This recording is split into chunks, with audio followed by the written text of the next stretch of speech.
autrement. Nous en arrivons à notre troisième table ronde de la journée. Et comme nous parlons un petit peu de prospective et de justice du XXIe siècle, il était aussi intéressant d'entendre de jeunes fonctionnaires de justice qui sont rentrés dans le métier, comme on dit, assez récemment, et d'avoir un peu leur vision, leur retour d'expérience, leur retour de première expérience, pour voir quel a été leur rapport d'étonnement et comment ils envisageaient l'avenir dans la justice d'une façon générale. Alors, pour échanger sur ce sujet, je demande tout d'abord au président du Conseil économique, social et environnemental, M. Jean-Paul Delevoye, de bien vouloir venir me rejoindre. Si vous voulez vous asseoir ici, je vous demande de l'applaudir. Si vous voulez vous asseoir ici. Bonjour Président. Et puis nous avons 4 jeunes qui sont effectivement là pour venir témoigner. Donc j'appelle Sarah Olivier qui va venir s'installer ici, qui est auditrice de justice. Nari Chai, qui est greffier en chef stagiaire.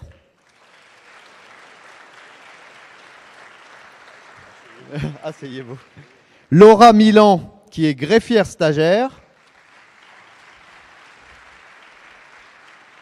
et Florent Verdier, qui est avocat. Vous voulez vous mettre là-bas? Alors, Président, vous constatez qu'on a demandé une table jeune pour vous accompagner. J'espère que ça vous fait plaisir. En quelques mots d'introduction, la justice et les jeunes, pour vous, vous êtes président du Conseil économique, social, environnemental.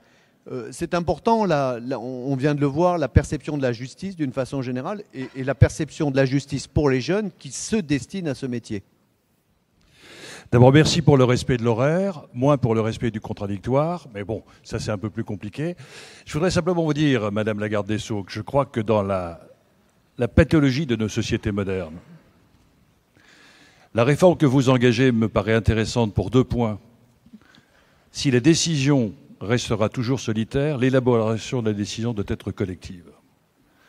Et le fait que vous permettez à chaque citoyen, à chaque acteur d'être coproducteur du futur est un élément d'adhésion et de renforcement d'une décision qui, sinon, Pierre Rosanvallon l'a indiqué, la légitimité de l'élection, si elle ne s'appuie pas sur la légitimité de la participation et de la co-construction, engendrera la légitimité de la contestation. Le deuxième élément, c'est que nous sommes dans une société déboussolée. Quand le peuple ne croit plus en rien, il est prêt à croire à tout. Et de grâce, dans une société déboussolée, il faut renforcer les repères de l'autorité de la République. Je veux bien admettre, moi, la simplification des procédures et le phénomène de déjudiciarisation, mais à un moment donné, l'expression de l'autorité doit avoir une dimension symbolique et l'absence du juge, dans certains cas, serait extrêmement fragilisante pour la cohésion de la société.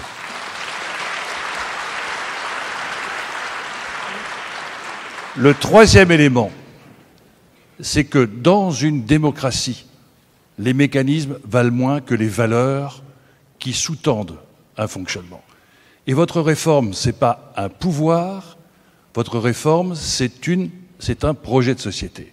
Le discrédit dont malheureusement nous souffrons tous en matière de politique, c'est qu'aujourd'hui vous avez tous quitté les uns et les autres par la fragilité des idéologies politiques, vous avez donné la primauté à la stratégie du pouvoir et non pas un pouvoir au service d'un projet de société. La réforme de l'institution judiciaire doit retrouver son enthousiasme révolutionnaire, c'est d'être au service d'un projet de société où chacun doit se sentir protégé en tant que faible. Le peuple a besoin de se libérer des chaînes, mais il a aussi besoin de changer de destinée.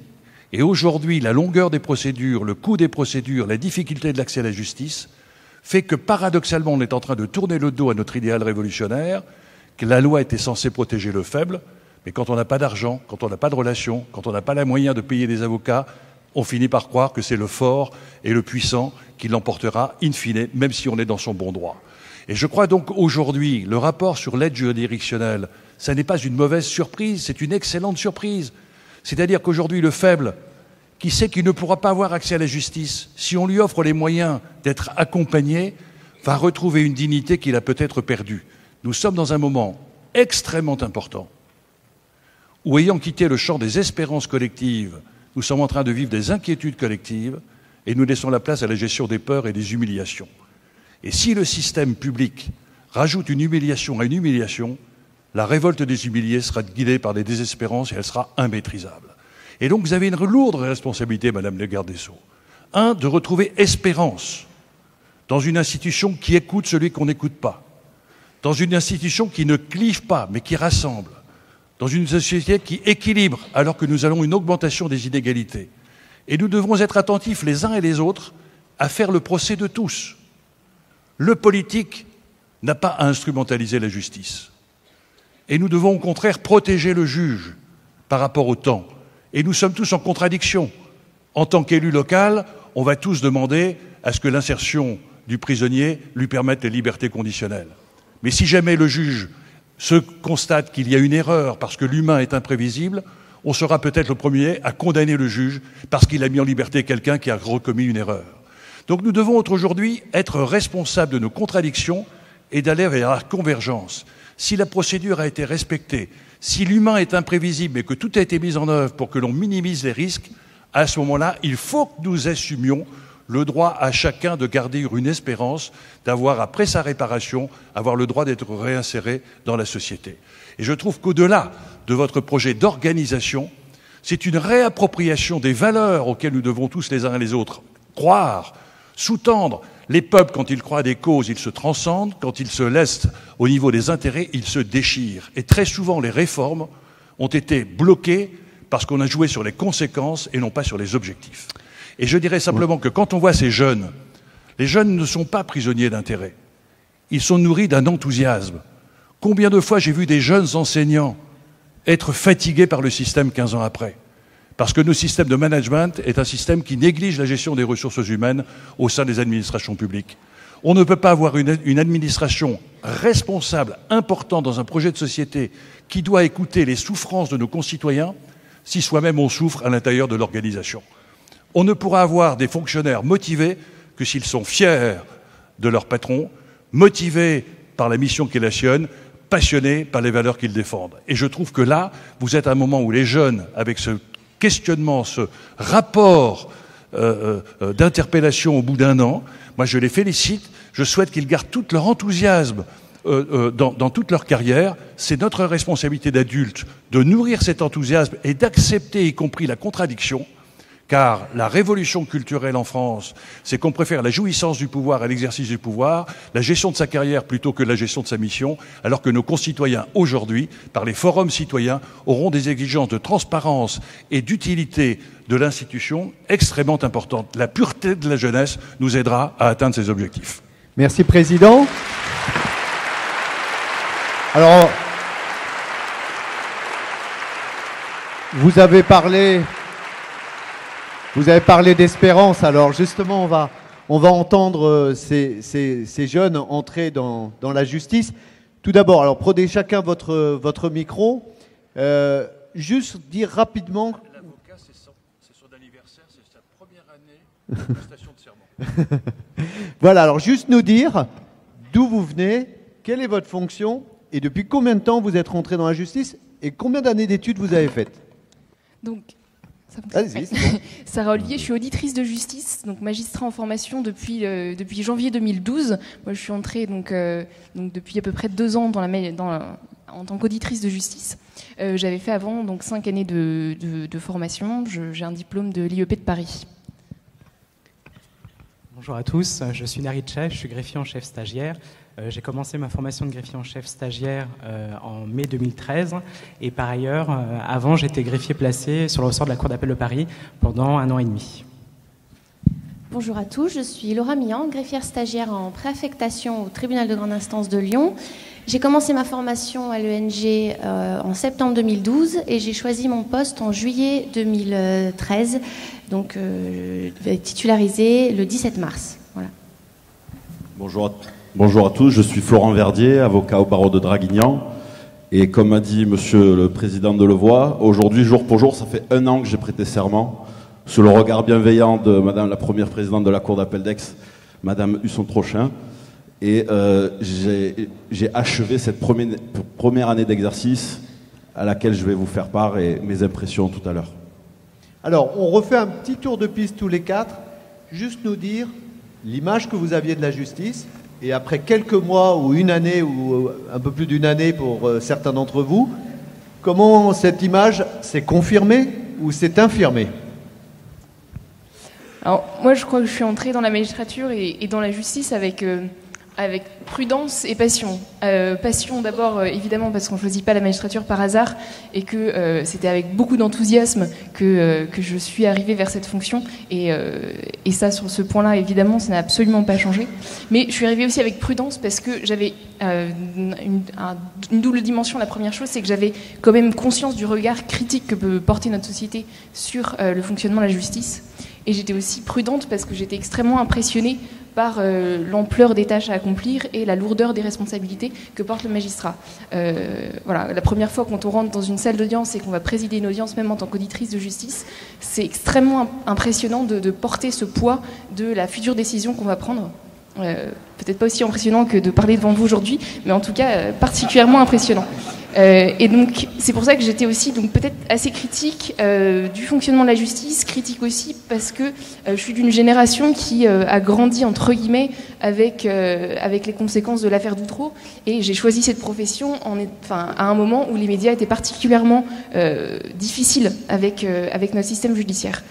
Et en fait, la première impression, moi dont je voulais parler, la première impression que j'ai eue en stage découverte, alors c'est vraiment le petit stage avec lequel on commence notre formation d'auditeur de justice d'une semaine simplement en juridiction, c'était vraiment le premier constat, c'est de me dire que la justice fonctionne bien, parce que ce stage dure vraiment très peu de temps, on a le temps de voir tous les services quasiment en une semaine, et ce qui m'a vraiment marqué, c'est de me dire déjà que je rencontrais des gens d'une extrême compétence, l'ensemble des professionnels de la justice que j'ai rencontrés, pas simplement des compétences techniques, mais aussi vraiment des compétences humaines.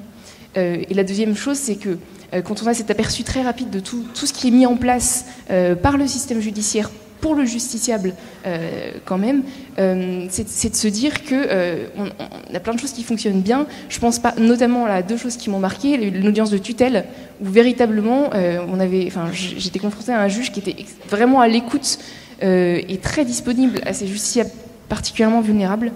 Et aussi une audience correctionnelle où on avait eu le temps, dans cette audience, vraiment d'écouter chacun. Et quand l'audience correctionnelle se passe bien et que toutes les positions sont pesées, c'est très satisfaisant de se dire qu'on rend la justice, quelle que soit la décision, qu'elle est bien rendue. Voilà le premier constat. Narit Chai, alors vous, votre expérience, votre retour d'expérience. Alors, déjà, ce que je peux exposer, c'est comment je suis rentré dans le ministère de la Justice et comment j'ai eu l'envie, d'exercer ces fonctions qu'on connaît peu et que le public connaît peu. Ça peut paraître anecdotique, mais j'ai commencé comme vacataire, au ministère de la Justice dans le projet Cassiopée. Et en fait, finalement, c'est la rencontre avec des greffiers en chef qui m'ont donné envie d'exercer ces fonctions. Et je pense que c'est peut-être un peu ce qui est commun à nous tous en tant qu'intervenants et en tant que jeunes acteurs de la justice, c'est qu'on exerce des fonctions qui n'étaient pas connues forcément. Et ça s'est fait par des rencontres. Et si on a envie de continuer ces fonctions, c'est aussi les rencontres qu'on fait au quotidien et qui nous inspirent dans nos fonctions. Cela dit, pour vous exposer ce qui m'a étonné moi dans mon entrée dans la justice, alors comme j'ai passé de greffier je suis actuellement en formation de greffier en chef stagiaire, j'ai finalement presque deux rapports d'étonnement différents à présenter. Le premier, c'est lorsque je suis rentré dans la justice en tant que greffier, ce qui m'a étonné, c'est le manque de moyens qui était alloué à la justice. Alors c'est vrai que par rapport à la vision que j'en avais d'une institution très noble, finalement on a très peu de moyens pour fonctionner, et ce que j'ai constaté, c'est que la justice fonctionnait par ses fonctionnaires et ses magistrats qui portent vraiment la justice à bout de bras. On est presque dans une vision un peu marxienne du travail, il y a un don de soi qui est fait dans les fonctions, et ça c'était le premier constat en tant que greffier. Et le deuxième constat en tant que greffier en chef stagiaire, c'est que finalement on nous demande de travailler avec cette insuffisance de moyens, et plutôt que d'être gestionnaire de moyens, on est presque dans une gestion de la pénurie. C'est aussi ce qui fait la fonction, la richesse des fonctions.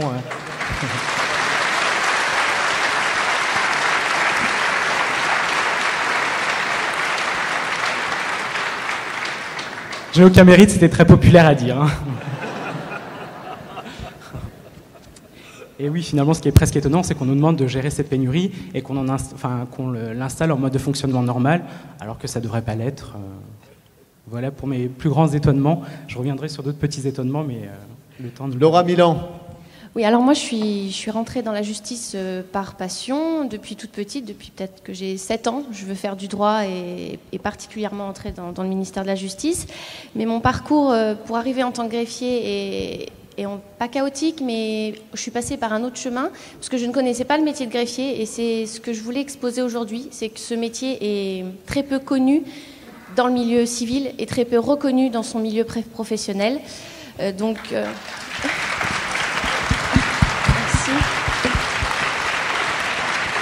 Merci.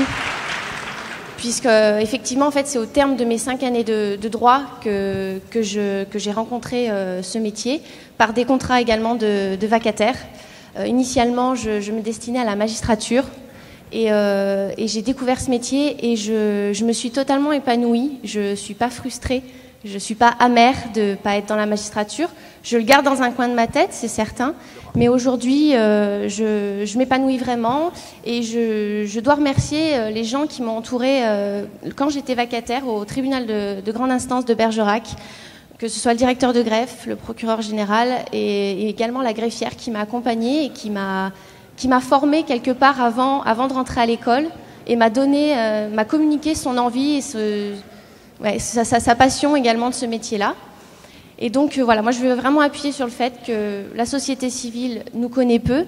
Moi-même, voilà, en ayant fait des études de droit, c'était pas une opportunité de carrière au tout début, et que dans notre monde professionnel, on n'est pas reconnu, donc un manque de crédibilité, de légitimité et de confiance, autant des magistrats que des avocats, puisque bon, on a quand même des connaissances, on a des analyses juridiques qui pourraient être sollicitées. Et voilà, c'est ce que j'ai remarqué dans cette première année de fonction. Merci. Merci beaucoup. D'ailleurs, dans la phase préparatoire, je dois pas vous cacher que la question de l'image du greffier est revenue assez régulièrement. C'est vrai que dans l'opinion publique, et on parle ici de la justice et de la perception du citoyen, c'est vrai qu'il y a certainement un travail important à faire en termes de communication, notamment pour les greffiers. Alors, comme on a travaillé ensemble pour préparer cette séance, je voudrais quand même le dire, vu de l'extérieur. Voilà. Et donc, pour terminer, dernier rapport d'étonnement, notre avocat. Rapidement, moi je vais rebondir sur ce qu'a dit Laura tout à l'heure. Moi, avant de commencer d'exercer en tant qu'avocat, j'avais plutôt une bonne image de la justice, je n'avais jamais eu affaire à elle, et j'avais plutôt un bon a priori, et c'est en exerçant que cette image-là est devenue nuancée. Je dis pas qu'elle a été mauvaise, je dis qu'elle est nuancée. Parce que cette nuance, elle montre 2 choses, c'est que, et je rejoins Narit sur ce point-là, l'extrême misère matérielle dans laquelle évoluent certaines juridictions, l'extrême misère, que ce soit à la fois sur l'immobilier et le mobilier, ne peut pas continuer comme ça. Et elle est nuancée par l'extrême richesse de personnel humain que possèdent les institutions judiciaires. Moi, je ne connais, dans mon année d'exercice, que le TGI de Draguignan, le tribunal administratif de Toulon. Il y a déjà des différences entre les deux. Et au tribunal de grande instance de Draguignan, on est très bien lotis. Mais lorsqu'on se déplace, lorsqu'on voit ce que l'on voit dans certaines juridictions, on est quelque peu apeuré, Madame le ministre. Et il faut donner un vrai coup d'impact. Il faut donner les moyens matériels pour qu'ils soient à la hauteur des moyens humains de la justice. Donc moi, dans mon année d'exercice, l'image que j'en ai, elle reste positive sur l'humain, mais elle reste un petit peu écornée sur le matériel. Alors la justice, évidemment, c'est pas des feuilles de papier, des imprimantes, mais ça y contribue. Et le président Delevoye tout à l'heure disait que lorsqu'on est malheureux en soi, on peut pas faire du travail efficace, et je le rejoins sur ce point. Et je reviendrai juste sur ce qu'a dit Laura sur une sorte de dénigrement qu'elle pouvait ressentir. J'irai pas jusque-là. Mais je crois que cette image-là qu'ont les personnels de greffe, les agents de greffe, elle est issue, et c'est ce que j'ai remarqué dans mon année d'exercice, elle vient finalement qu'on ne se connaît pas. On ne se connaît pas. Les avocats ne connaissent pas le quotidien du greffier et le greffier, le magistrat, ne connaît pas le quotidien de l'avocat. Et je pense que dans cette réforme, il va falloir qu'on pense aux passerelles entre les connaissances, simplement la connaissance, de savoir quelles sont nos missions, nos fonctions, pour mieux se parler, pour mieux avancer, pour être plus efficace. C'était l'image que j'avais durant mon année d'exercice. Alors c'est un point... C'était un point qui est commun à vous tous. Ça m'a frappé quand on a préparé cette séance et vous dites tous oh, il faut qu'on travaille plus ensemble. Alors, qui apporte un témoignage là-dessus? Comment travailler plus ensemble, justement? Allez-y. Je peux donner un exemple. Je suis actuellement au greffe correctionnel de Lyon. Et j'ai pu... alors, je disais qu'il y a un manque de reconnaissance de nos capacités et de nos connaissances. Et paradoxalement, j'ai un de mes magistrats, Monsieur Burton, qui m'a fait la preuve de cette confiance récemment, puisque nous sommes dans nos statuts, c'est écrit, et je ne veux pas croire que ça soit là un titre ronflant juste pour faire taire les frustrations ou flatter les égos. Nous sommes garants de la procédure, nous sommes les techniciens du droit. Et je porte à croire que le greffier, dans la rédaction d'un jugement correctionnel, a toute son implication. Et donc M. Burton m'a permis de m'impliquer encore plus, d'aller faire des recherches pour pouvoir rédiger ce que j'appellerais une motivation sur un point de procédure qui avait été soulevé à l'audience. C'était l'application immédiate d'une loi qui était intervenue, qui était entrée en vigueur entre le moment des poursuites et l'audience. Et du coup, il l'avait soulevé, je l'avais noté et j'avais pu aller faire les recherches nécessaires et dire pourquoi, dans le jugement, l'application de cette loi était applicable en l'espèce. Donc, c'était la loi sur les armes. Donc, il y avait une modification ce qu'on appelle des NATINF, de l'intitulé des infractions. Et donc, il fallait que je transpose tout ça dans le jugement pour qu'ensuite, il soit valable et juste. Sarah? Voilà. Non, moi, je voulais juste rebondir sur deux choses. D'une part, sur le fait de se connaître mieux, je crois que c'est de plus en plus développé dans nos formations. Nous, on fait 6 mois de stage en cabinet d'avocat, donc au bout de 6 mois, on commence à... Voilà, on a vu des clients, on est allé en audience du côté de la défense ou des parties civiles ou enfin des parties, et on se rend compte vraiment de ce que c'est de faire des demandes à un juge, et voilà, donc, du quotidien des avocats. Et on a, alors moins avec les greffiers peut-être, on a aussi connaissance du travail de la police et du fonctionnement de la prison, puisqu'on a des stages dans ces endroits-là. Et sur le fait de travailler plus ensemble, alors déjà, effectivement, il y a la connaissance, le travail avec les greffiers qui est extrêmement important et qui se fait bien dans certaines juridictions et qui est encore à améliorer et à travailler. Moi, quelque chose auquel je suis... dans mes constats d'étonnement, il y avait celui-ci aussi, c'est celui de l'isolement du juge et du travail très solitaire du magistrat. Et moi, ce qui me...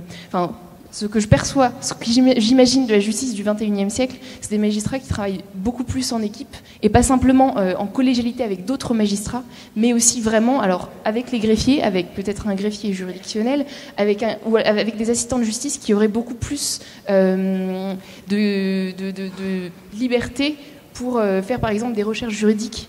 On voit que, par exemple, dans les cabinets d'avocats, les stagiaires sont extrêmement bien utilisés, ils font beaucoup de recherches, ils assistent vraiment le travail de l'avocat au jour le jour. Les magistrats restent vraiment avec l'image qu'ils doivent travailler seuls, et je pense vraiment qu'on aurait à gagner à avoir des équipes qui entourent les magistrats, et ce qui ferait qu'on n'aurait pas nécessairement besoin de beaucoup plus de magistrats, mais en tout cas de plus de personnes qui entourent le magistrat. Narit?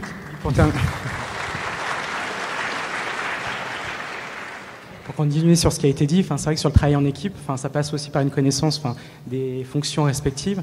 Madame le ministre, lors de la présentation du principe de ces journées, avait évoqué une occasion de nous fondre sans nous confondre. Et c'est vrai que c'est important que chacun prenne connaissance de l'identité professionnelle de chacune des fonctions. Et pour le coup, le greffier en chef, c'est peut-être celui qui est le plus méconnu. Et c'est important qu'on puisse exister à tous les niveaux, que ce soit en juridiction ou alors à l'extérieur. Et ne serait-ce que la rencontre qui nous a permis de préparer les interventions a été vraiment très intéressante, notamment Florent qui découvrait un peu les attributions du greffier en chef en termes de gestion de ressources humaines et de gestion budgétaire. moi, de voir les impératifs auxquels sont soumis les magistrats, et puis finalement de rencontrer les magistrats dans un autre cadre. C'est vrai que là, on les rencontre au quotidien, donc ils sont assez impressionnants, ces magistrats qui rendent la justice. Mais de rencontrer une auditrice de justice qui partage aussi les appréhensions qu'on peut avoir dans l'entrée d'un poste, je trouve que c'est intéressant et ça prouve qu'au-delà de nos différences liées à nos corps et à nos fonctions, qu'on se retrouve sur des valeurs et puis sur l'humain.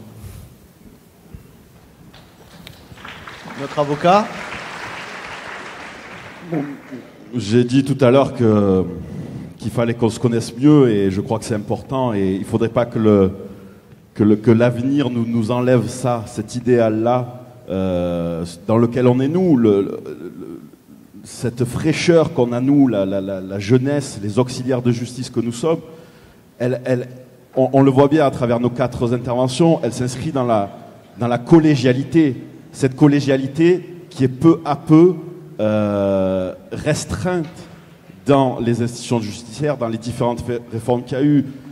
Et nous, jeunes professionnels, on veut travailler ensemble. Évidemment que le greffier et le magistrat ne vont pas travailler de la même manière que l'avocat et le magistrat et le greffier. Mais il faut penser dans cette réforme-là à tout ça, à cette collectivité, à ce travail en groupe, cette collégialité qui est si importante pour la défense des droits du citoyen. Vous avez également insisté sur un point, c'est sur la nécessité de la pédagogie vis-à-vis des justiciables et du citoyen. Il faut passer du temps à expliquer, quelquefois des choses qui sont inexplicables d'ailleurs. Et donc, comment vous vivez au quotidien ce travail de pédagogie avec les contraintes de temps et de travail ? C'est vrai que c'est une question qu'on avait évoquée qui, moi, me tient vraiment à cœur. Le cœur du métier de magistrat, c'est de trancher un conflit, c'est de dire le droit. Mais ce qui est important pour nous et ce qui fait la valeur de notre métier, c'est aussi de pouvoir être pédagogue et expliquer une décision de justice, parce que si elle n'est pas comprise, elle n'a aucun effet. Et moi, c'est vrai que c'est quelque chose qui m'a marqué. Le manque de temps fait aussi qu'on n'a pas la capacité à être pédagogue comme on le voudrait et comme on y est attaché. Moi, juste une anecdote, c'est vrai quelque chose qui m'a marqué, une de mes premières audiences en tant que présidente correctionnelle. J'avais l'impression d'essayer de prendre le temps au maximum, sachant qu'on a toujours on regarde la montre parce qu'on a une vingtaine de dossiers à passer dans l'après-midi, mais on a envie de prendre le temps avec chacun. Et j'avais expliqué comme ça le fonctionnement d'un SME à quelqu'un, donc un sursis avec mise à l'épreuve. J'avais l'impression d'avoir bien expliqué. Et j'ai dit à la fin, mais monsieur, vous avez bien compris ce que je vous ai dit? Il m'a dit, je ne comprends rien à ce que vous dites depuis le début. Et voilà, donc même si on essaye d'être pédagogue, c'est parfois un peu difficile de l'être, mais en tout cas ce qui est sûr, c'est que justement ça doit être répété, et de le dire une fois à l'audience dans cette circonstance particulière de solennité pour le justiciable, c'est compliqué. Et c'est pour ça qu'aussi derrière, au bureau d'exécution des peines, les greffiers vont pouvoir réexpliquer ce qui s'est passé et les conséquences de la décision. C'est pour ça aussi qu'on a besoin que les avocats qui sont auxiliaires de justice prennent le temps de la pédagogie et prennent le temps d'expliquer aux gens ce qui s'est passé et ce qui se passe. Voilà. Mais en tout cas, ce qui est sûr, c'est qu'on a besoin de plus de temps dans nos audiences pour pouvoir être pédagogue. Laura ? Oui, je vais rebondir sur ce que dit Sarah, puisqu'elle parlait de l'audience correctionnelle et de l'explication du sursis à mise à l'épreuve. C'est vrai qu'à l'audience, le président donne l'avis et le formalisme est assuré par le greffier. Et quand on leur fait signer le procès-verbal de notification, ils nous redemandent également. Mais j'aimerais souligner quand même ils nous écoutent pas réellement. Je voudrais que le justiciable et le citoyen dans son ensemble soient plus intéressés à la justice, ne serait-ce que pour la critiquer de façon peut-être plus constructive. Mais ce monde-là est inconnu ou méconnu, et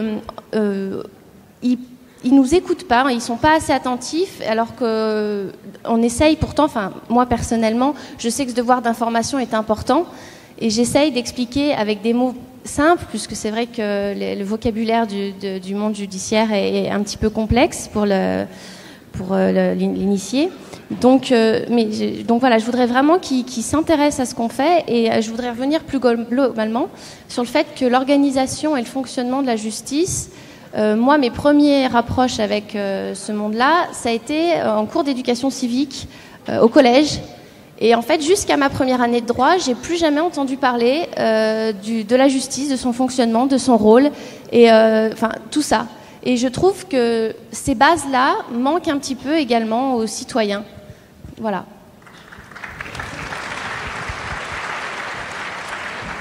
Merci beaucoup. Alors, on parle de la justice du 21e siècle.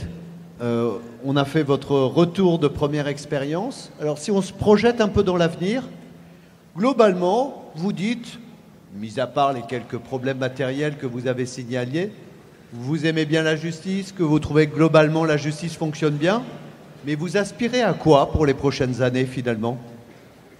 Qu'est-ce que vous verriez changer dans la justice? Le président de loi tout à l'heure a dit que la responsabilité était haute, à la fois du garde des Sceaux, qui s'est entouré de personnes extrêmement compétentes pour mener à bien cette réforme. Moi, ce que je voulais simplement vous dire, c'est que cette responsabilité-là, elle est très forte, mais nous, avocats, on veut vous aider. On veut accompagner cette réforme. On veut cette réforme, comme tout le monde. Cette réforme, elle date pas de hier, elle date pas d'une dizaine d'années. Cette réforme, elle est toujours inscrite dans l'air du temps. Le temps avance, il faut que la justice s'adapte. Et nous, avocats, nous sommes là pour vous aider, Madame le garde des Sceaux. Nous sommes là avec vous, nous, auxiliaires de justice. Tout à l'heure, Monsieur l'avocat général a évoqué l'avocat comme un usager de la justice. Moi, je ne suis pas d'accord avec cette formule. Nous ne sommes pas des usagers. Nous sommes des auxiliaires, mais au-delà des auxiliaires. Nous sommes des partenaires. Nous sommes les partenaires privilégiés de l'institution judiciaire parce que nous sommes les partenaires privilégiés de l'accès au droit, l'accès à la justice des citoyens. C'est nous qui c'est nous qui sommes en première ligne avec le citoyen. Et si on veut mettre au cœur de la justice le citoyen, nous, avocats, on est le partenaire privilégié pour ça. Grâce à quoi? À nos outils. Nos outils aujourd'hui, quels sont-ils? Notre déontologie, les principes auxquels on est astreint, nos compétences, la connaissance, l'expertise judiciaire, l'expertise de nos tribunaux, la connaissance de la jurisprudence. Ça nous permet à nous, avocats, d'accompagner le citoyen, non pas toujours, comme je l'entends souvent, toujours devant le prétoire, mais aussi en dehors. On a évoqué ce matin, on évoque dans ces réformes la résolution des litiges hors prétoire, hors tribunaux. Cette réforme-là ne pourra pas se faire sans les partenaires privilégiés que sont les avocats. Et moi, le message que je veux faire passer, c'est en tant que jeune avocat, je veux m'emparer de toutes ces questions-là et je ne veux pas être mis de côté. Je veux faire partie intégrante de cette adaptation. Monsieur le Premier ministre a dit qu'il n'y aura pas de grand soir. Évidemment, il n'y aura pas de grand soir. Mais il y a un accompagnement. Il y a 200 ans, les lois des 16 et 24 août 1790, le but c'était quoi? Une procédure rapide, facile, simple et moins coûteuse. Il y a 200 ans, plus de 200 ans aujourd'hui. Aujourd'hui, on en est là encore. Donc voilà, les avocats veulent cette réforme, veulent l'accompagner, et on ne pourra pas se passer des avocats si on veut faire une bonne réforme. Merci. Laura? Alors, me concernant, et puis concernant le corps des greffiers, la justice, j'ai confiance, j'ai beaucoup d'espoir, elle fonctionne déjà bien, et les fonctionnaires sont dévoués, sont passionnés, et il serait vraiment bien, vraiment très bien qu'ils soient reconnus à leur juste valeur, dans leurs connaissances, leurs compétences. Ça serait vraiment salvateur pour un corps qui n'a pas vu ses statuts valorisés depuis un petit moment, et qui se bat pour garder son appartenance pourtant évidente à la catégorie B. Je veux vraiment que le corps des greffiers soit mis en avant. Marit, Oui, alors c'est une question qui est un peu compliquée pour moi. Je sais qu'il y a des collègues stagiaires dans la salle, des collègues en poste greffier en chef. Donc je vais me permettre de m'exprimer un peu librement et peut-être pas au nom de tous les greffiers en chef, mais en tout cas que ce soit la parole d'un greffier en chef stagiaire parmi tous les collègues qui exercent en France. Ce que je souhaitais indiquer, c'est que nos fonctions, elles ont évolué vers des métiers plutôt de gestionnaire.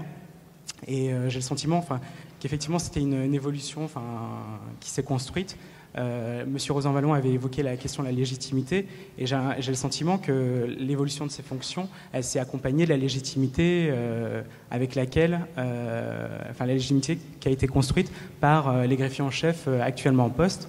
Et je pense qu'il faut aller effectivement un peu plus loin dans le sens de cette évolution, nous installer vraiment en gestionnaire. Donc il y a les questions des moyens matériels, comme il a pu être évoqué. Il y a aussi les moyens humains. Monsieur Delevoye, lors de son introduction, a évoqué très justement la question des ressources humaines et la question peut-être de la souffrance qu'il peut y avoir en juridiction. Pour les greffiers en chef, c'est un vrai défi qui sera à relever pour le XXIe siècle, d'autant que les évolutions qui sont pressenties pour le corps des greffiers iraient vers plus de polyvalence. Donc ça permettra de la souplesse dans les ressources humaines, mais ça ne se fera pas facilement. On sent déjà les difficultés qu'il peut y avoir au quotidien dans la polyvalence des agents et de comment créer la polyvalence. Certains souhaiteraient cette polyvalence, mais sans qu'elle soit encore accompagnée. Donc au niveau des défis de la justice du XXIe siècle, il y a toute cette question-là. Sur les évolutions de la justice et que les greffiers en chef devront accompagner, il y a la question de la dématérialisation, évidemment, et de l'informatique. C'est vrai que au quotidien, on se sent un peu parfois esclave de cet outil informatique, mais il faut qu'on arrive à prendre ce virage de l'informatique et qu'on soit libéré de ces contingences et qu'on puisse effectivement utiliser l'informatique comme un véritable outil, donc à destination des citoyens qui puissent effectivement saisir une juridiction, qui puissent avoir des renseignements sur leur dossier de façon dématérialisée, tout en n'oubliant pas toute la partie de la population qui n'a pas accès à ces moyens, que ce soit culturellement ou financièrement.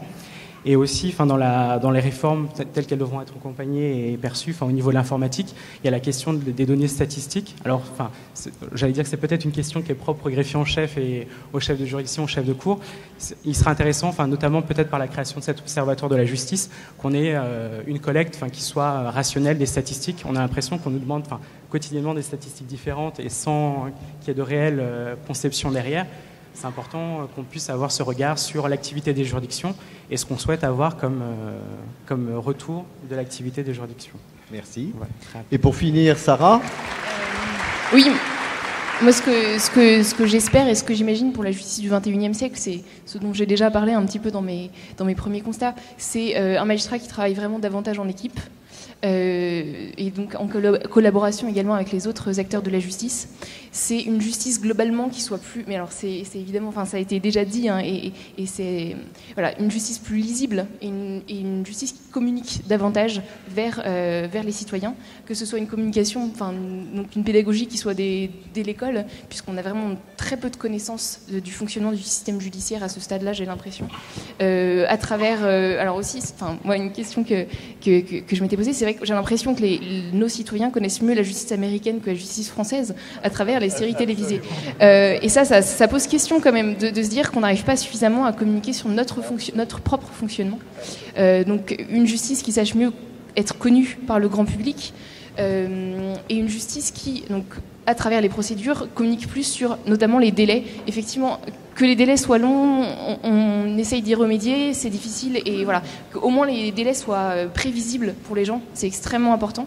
Et rien qu'au stade, alors à l'audience notamment, que les gens sachent à quoi s'attendre, par exemple, pour une journée d'audience, quand ils sont convoqués à 14h et qu'ils passent à 22h, qu'ils puissent s'organiser un minimum. Et ça paraît une évidence, mais c'est vrai que c'est choquant quand on arrive dans le métier de se dire comment est-ce que je gère mon audience, comment est-ce que je préviens les gens, j'ai aucun moyen, donc davantage de lisibilité, de communication. Et un dernier point sur lequel que je voulais aborder, je pense qu'on est une génération qui est davantage tournée vers l'Europe et davantage tournée vers l'international, que ce soit parce qu'on a grandi avec, et parce que dans nos études, à travers nos formations à l'ENM, à l'ENG, au barreau, on est vraiment davantage tourné vers nos voisins européens et vers les pays à l'international. Et je pense que la justice du XXIe siècle en France sera aussi une justice qui sera davantage tournée vers les autres juridictions, qui sera davantage à l'écoute de ce que nous dit la Cour européenne des droits de l'homme, qui sera davantage aussi en communication avec les cours américaines, avec les cours des autres pays du monde. Voilà. Merci beaucoup.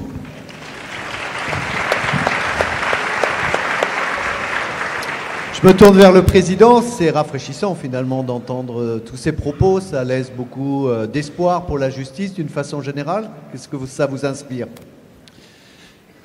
D'abord, c'est toujours important de faire confiance aux jeunes.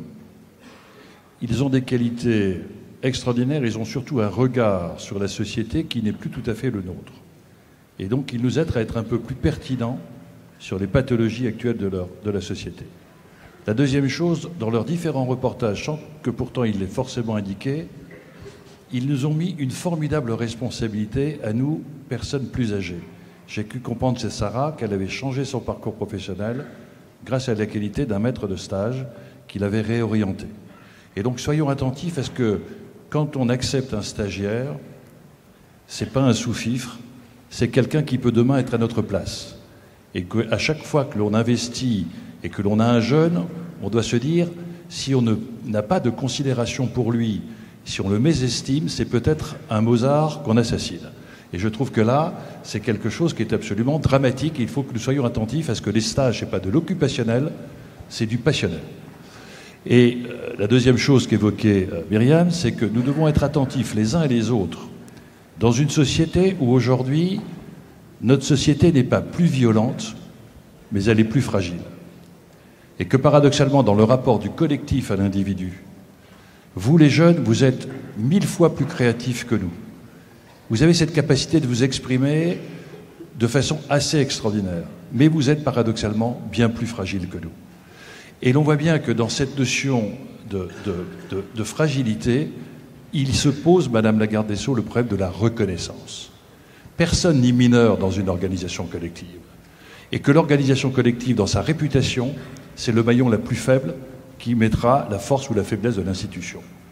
Et c'est quelque chose qui, moi, m'interpelle parce que nous travaillons actuellement avec un certain nombre, Pierre Rosanvallon et d'autres, nous travaillons aujourd'hui sur les limites et les possibilités de fracture de notre société. Et l'on voit bien que l'on est aujourd'hui au bord des ruptures entre le contribuable et l'impôt, entre le légal et l'illégal, entre le pauvre et les inégalités, entre le justiciable ou l'usager de la justice et la justice. Et nous avons besoin aujourd'hui, au travers de votre réforme, d'être extrêmement attentifs. Quelqu'un parlait tout à l'heure de l'usager de la justice. Moi, je disais que probablement, et nous, politiques, nous avons une lourde responsabilité. On a souvent préféré, pour gagner des élections, séduire un électeur, même si on perdait un citoyen. Les citoyens ont perdu complètement le regard des valeurs des institutions de la République. L'école, c'est pas l'école de l'égalité des chances, c'est l'école pour mettre 20 à mon gamin. La justice, c'est pas pour rendre une décision juste, c'est pour punir celui qui m'a fait mal. Si nous laissons se développer le consumérisme institutionnel, on va aller dans une vision utilitariste des institutions de la République. Il faut absolument que nous revenions sur l'adhésion aux valeurs de cette institution. Et c'est quelque chose que j'ai cru comprendre dans votre volonté de réforme qu'ont exprimé les jeunes. Ils ont envie de voir du sens dans leur action. Et que moi aussi, quand j'étais médiateur, j'ai découvert que la justice, c'était un miracle permanent, car je voyais des acteurs de la justice faire des miracles avec des bouts de ficelle. Et c'est peut-être là où, le législateur doit se poser la question, est-ce que c'est le politique qui doit précéder le droit, ou est-ce que c'est le juge qui doit interpréter la loi quand la loi est faible? Si nous voulons avoir une institution de la justice respectée pour les causes qu'elle défend, il faut que le législateur la respecte et ne fasse pas des lois qui, quelquefois, la fragilisent. Le deuxième élément, si nous voulons être attentifs à ce que vous disiez les uns et les autres, il faut être attentif, et j'ai cru comprendre aussi que c'était une de vos relations, c'est une exigence de la société moderne. Le cancer de la société, c'est le soupçon. C'est le soupçon, on est en train de basculer du collectif à l'individu, et notre tradition royaliste et républicaine, c'est que celui qui est en haut est sur un trône. C'est fini, ça.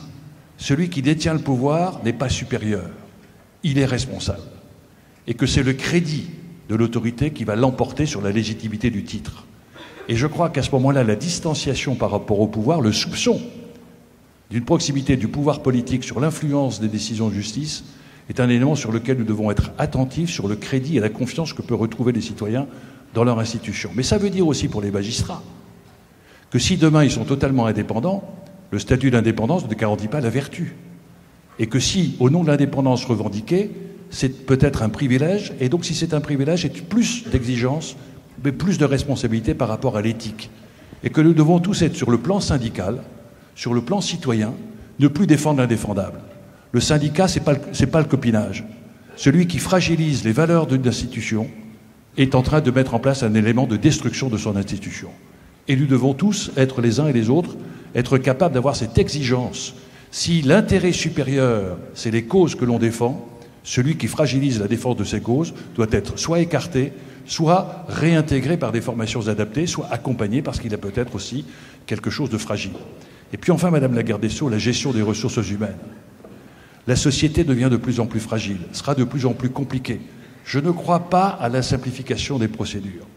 Les lois deviendront de plus en plus complexes. Vous voyez bien les problèmes éthiques, les problèmes de dimension internationale, les problèmes des réseaux sociaux, les montages juridiques des sociétés internationales.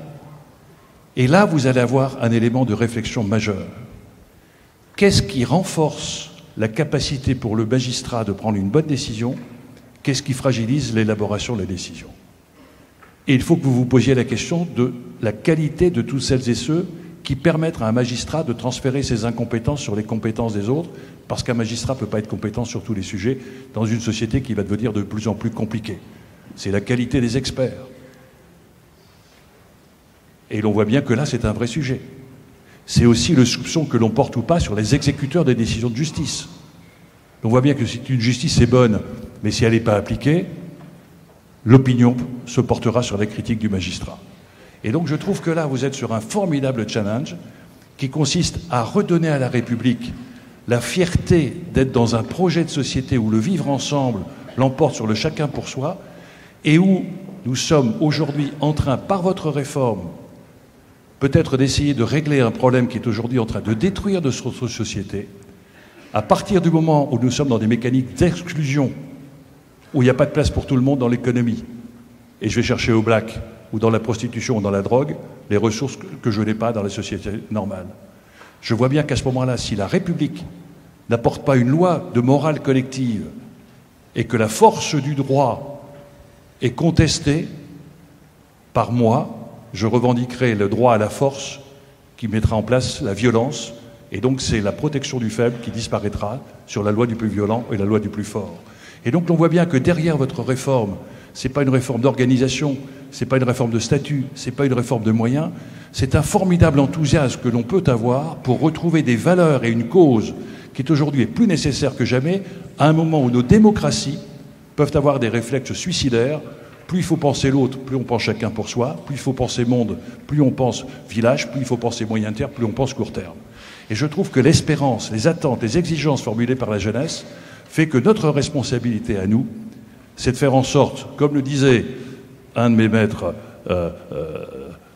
jésuites, j'ai été élevé chez les Gèses, Teilhard de Chardin, il disait « L'avenir appartient à ceux qui donnent aux jeunes les raisons d'espérer ». Je pense que votre colloque permet aux jeunes de leur donner des raisons d'espérer, ne les décevrons pas. Merci beaucoup.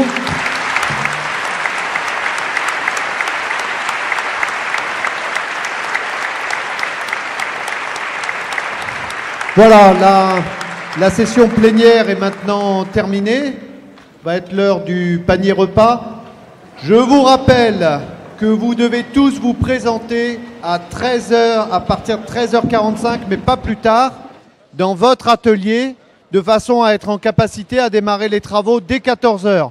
Il en sera de même demain matin pour la deuxième partie des ateliers à 8h45, de façon à démarrer à 9h.